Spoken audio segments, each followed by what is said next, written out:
So I wanted to just say a little bit about, I suppose if I were to give this little teaching a title, it would be When Trauma Signatures Meet. And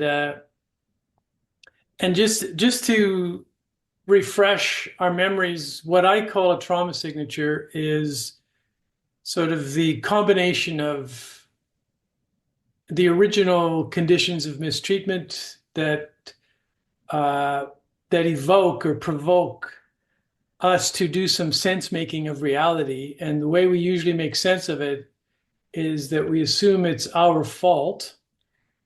And so we come to some beliefs or conclusions about ourselves. Uh, Probably the deepest one that's kind of shame based is I'm bad. But there's a whole list of these things, and you've each, I think everybody on the call now has kind of worked on their trauma signature, which again are these core unconscious beliefs, which are always negative and always limiting, and the associated feelings of typically shame, rage, hatred, sorrow, uh, but that those feelings are unbearable, like literally unbearable when you're a little kid. And so we have to find a way to protect ourselves. And so we curate an ego, or I just call them compensating actions and beliefs that are ways to create an image of ourself, a performative image of ourself, to in response to those conditions, so that we can have half a chance at being loved, feeling like we belong, feeling like we're legitimate and valid.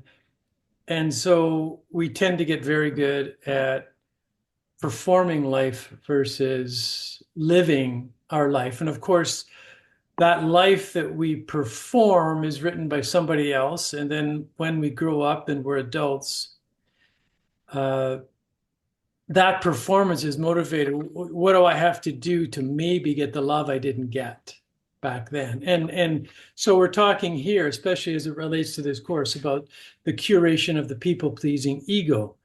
And we're all about uh, ending that uh, through the process of becoming conscious, mindful, and then non-judgmental with that mindfulness, just seeing what's going on, how we are in the world. And rather than judging ourselves or being critical of ourselves, for example, for people pleasing, we learn the self-compassion and what tenderness towards the self is. And by doing this, we're able to be open to a kind of upswelling of the grief that we couldn't feel originally because we didn't have enough support to do that. So this is the deep work, but this is what I'm talking about as the trauma signature. Um, and I just want to say that like if, for example, we're talking about matters of love, of intimacy, um, but it can be any context in which we just give a shit, like we really care. We start caring for people. That has to be present for what I'm talking about to happen, because we have to have some skin in the game. We have to, in order for the trauma signature to be provoked. If we don't really care about, what's going on in the office, or, with an acquaintance or whatever, what I'm describing will never happen. But in matters of deep care and love, when two trauma signatures meet, there's either reenactment of those original negative conditions, or there will be something new that happens. But for the something new to happen, we have to shift into heart self. Because one of the other things we're learning here is that we are creators. We're manifestations of that creative energy that brings forth universes. We're the localized presence of that. So we're being made in the image of that, we create. And this creation either happens from ego, the trauma signature, basically, which takes the form always of the reenactment of the past. So we are creating, but it's a reenactment. It's a recapitulation of the memory field that's stored in our very cells, in our DNA, in our brain, in our neuronal field. And then our present life with the person or persons we care for, whether or not that's at the office, at work, or in intimate relationships, becomes pretty much, if you pay attention, an exact replica of the past. And so fate repeats through the creation by ego of the conditions in the past, at least in terms of all the feelings, all the patterns of intimacy and the distancing, and all the stories and narratives that our minds run to interpret what is happening. And those interpretations, unfortunately, when we're in ego, are always based in the past. So it's almost impossible, or it is impossible, to get a clear read on what is actually happening when we're in the process of representing the past trauma signature in the present conditions, if you know what I'm saying here. So, and that's why I say when two people care sufficiently, or office, friend group, as long as, this is the key, as long as hope is ignited, and I'll talk about the hope, then these two trauma signatures of you and the other or the others, and it can be a room full, but you have to care about each other, start working together in a rather elegant way to provoke in each other the original conditions of the failures of love / trauma. And I say elegant because it is very mysterious and complex how two or more people unconsciously collude in such a way that both or the group get to re-experience the feelings, the thoughts, the patterns of behavior that constitute the respective trauma signatures.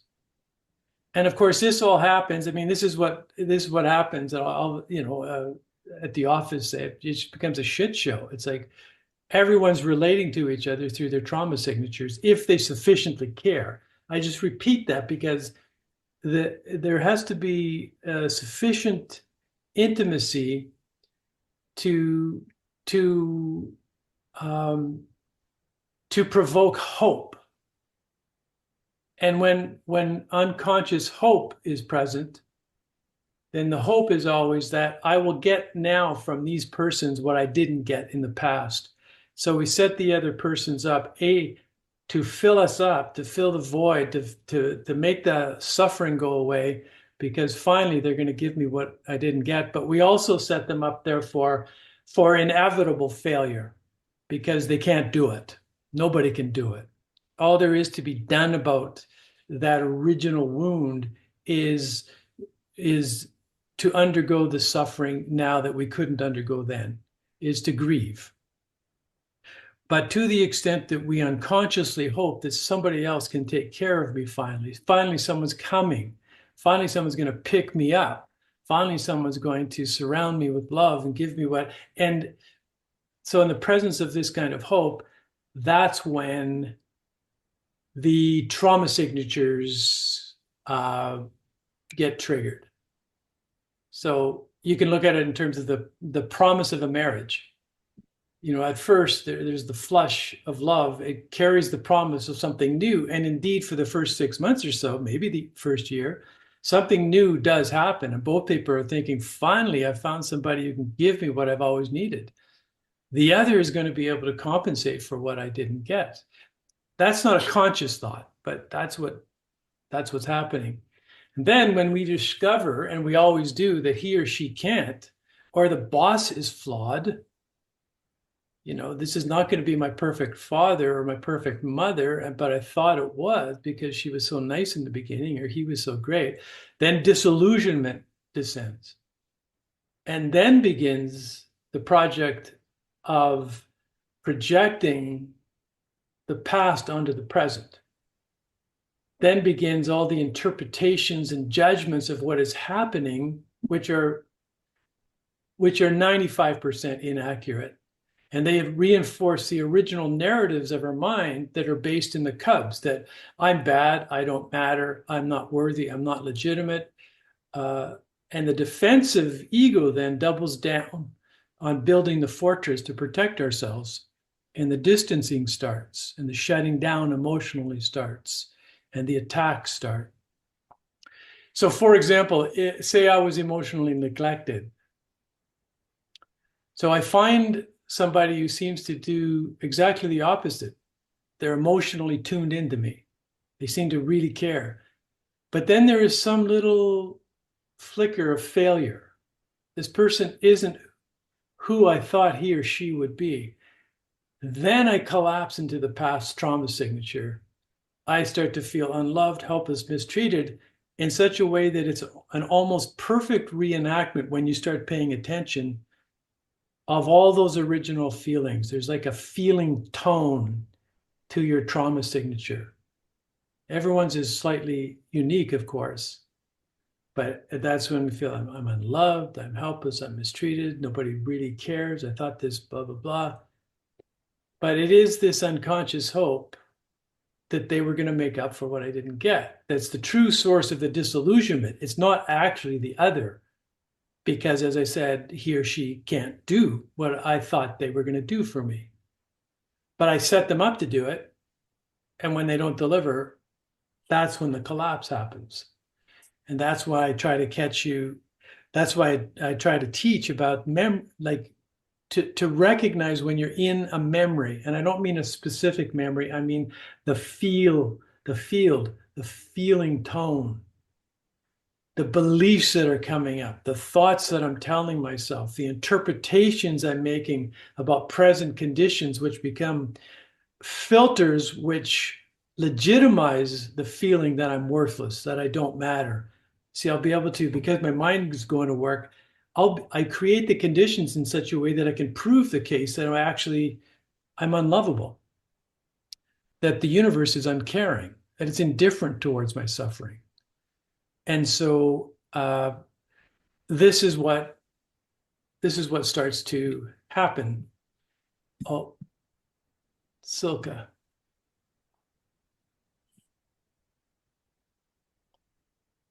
So, and when you work as a therapist, you're particularly tuned into this because someone will walk into your office, and at first it can be an absolute delight. Everything's going swimmingly, and then there's one little failure. There's like on the part of the therapist, and they start to go, oh. And then the trauma signature kicks in, and if you're not really alert as the therapist, because right at that moment, the memory field is an active, intelligent presence that actually pulls me in as the therapist to participate in creating the conditions that would legitimize the patient or the client's feeling that they don't matter. So I become unwittingly emotionally neglectful. And then, I mean, much later, this is what transference countertransference is. Freud talked about it. But it's when the therapist gets pulled into the memory field or the trauma signature of the client who's unconsciously intent on turning you into the oppressor. And then if you're not on it and say, yeah, the way to break it is to say, what's going on? This feels really weird. Like, what's happening between us? There's been a ripple in the room. Do you feel it? And then you can talk about what's arising existentially right between you in the moment. And that's when it breaks down because you're bringing that trauma signature into the present. Freud talked about this as transference, countertransference, but I think a simpler way to describe it is you're both caught in a memory field. You're caught in trauma signature. And of course, the therapist has his or her own trauma signature to contend with. So now you're feeling like, as a therapist, you're not good enough. And so you start to overfunction. You shift into your ego and you try harder. And the harder you try, the worse it gets. So, and then then the shit show really kicks in a big way. So part of the beauty of sort of understanding one's own trauma signature is that we can, until two people or a group of people are able to take responsibility to know how I collapse, what it feels like to collapse into my trauma signature, so I can say, geez, I'm in a memory. It's like something's going on here. Can we talk about what's coming up right now between us? Because something's weird. And then hopefully you're with a person or a group of people who can go, yeah, geez, what happened there? And then it can all come up. You bring it to consciousness. This is why I talk about the first pillar is liberation. It's breaking out of the prison, because the prison is the past. Because when you collapse into this trauma signature, you are absolutely certain that the feelings that you're having, the identity that you've assumed, this condition of collapse, is warranted by the existing conditions. It's absolutely true what's happening to me. I am worthless. You are attacking me. You do not love me. I know it. Except that's why we have to shift into heart self, because that egoic interpretation, that narrative that we're running, is not trustworthy. And basically you've got to learn not to identify with the stories, with the beliefs, with the conclusions of the past. And this is why this journey into the rejuvenation and the recalibration, the second and third pillars, are so important, because then and only then can you start curating a future based on actual present conditions, and opt out of the, Freud called it repetition compulsion. He saw patients do this all the time. They marriage after marriage, his patient would come in and he would create the exact conditions to justify that his patient is unlovable, and then they're suicidal, and it was a mystery for Freud. Like, why do we do this? And it happened over and over again. So that's part of what I'm talking about in terms of like, and it can even happen in groups like this where they get close, they start to care for each other. It's like it's an opportunity actually, because we start having certain feelings about people, and it's like, well, why did they say that? And it's like, oh, they need. So it's just like, just being able to discern when we're in the memory, and then the rigor, the discipline of naming it with whomever we're in that dance with, the dance of the past, and going, hey, can we like talk about what's going on? Because I've got a thing going here. Like, I'm telling myself a story about what you're doing.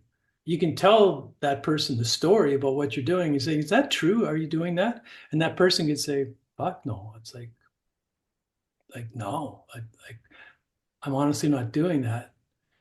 And then then you can just kind of release yourself from the identification with the trauma signature and say, okay, this is my stuff. Like, so this is why the people-pleasing habit is so entrenched. It's because we're always acting from the past.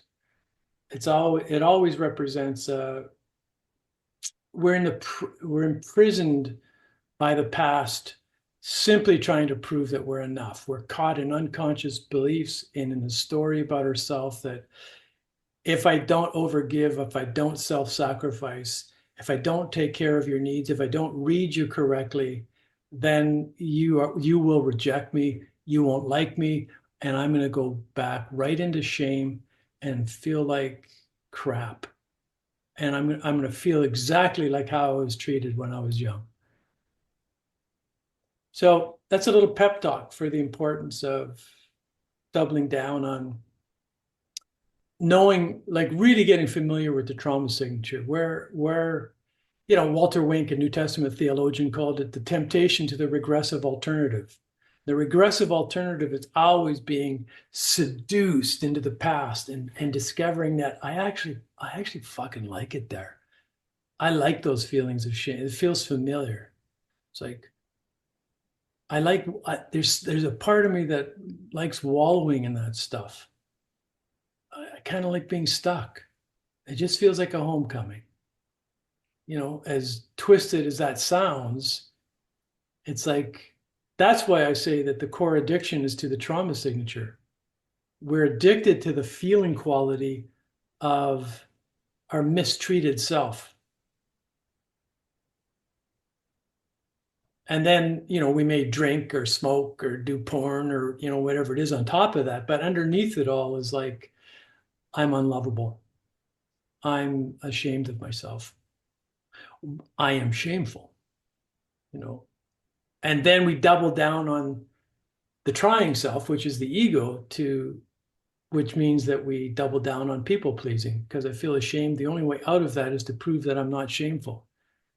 And then by the time we're 50, we're exhausted because we've been trying so hard, but it doesn't work. So we double down, but it doesn't work. Doesn't everybody see how hard I'm trying? It's like, but they know that I'm giving myself, and then no one seems to appreciate it. Nothing comes back. It's like, and there again, it's like, there's the recreation of the original conditions. It doesn't matter what I do to get your love, you're not there.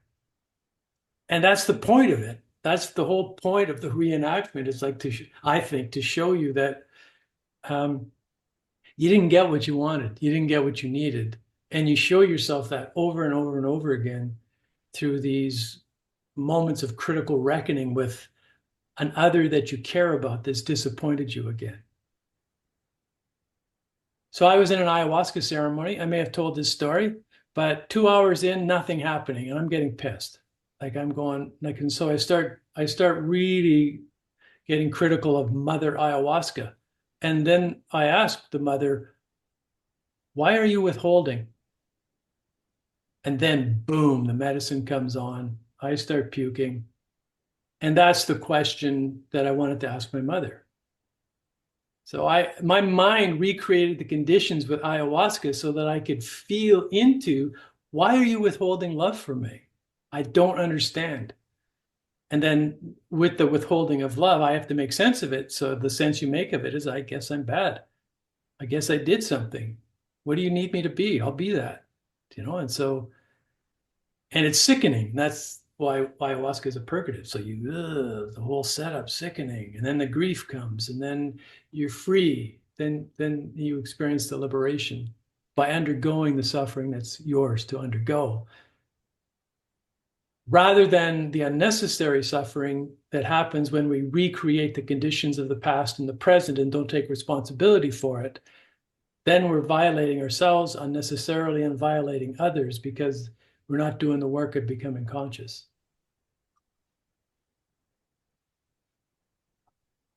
Okay, I'll stop there. That's a big, long riff on that.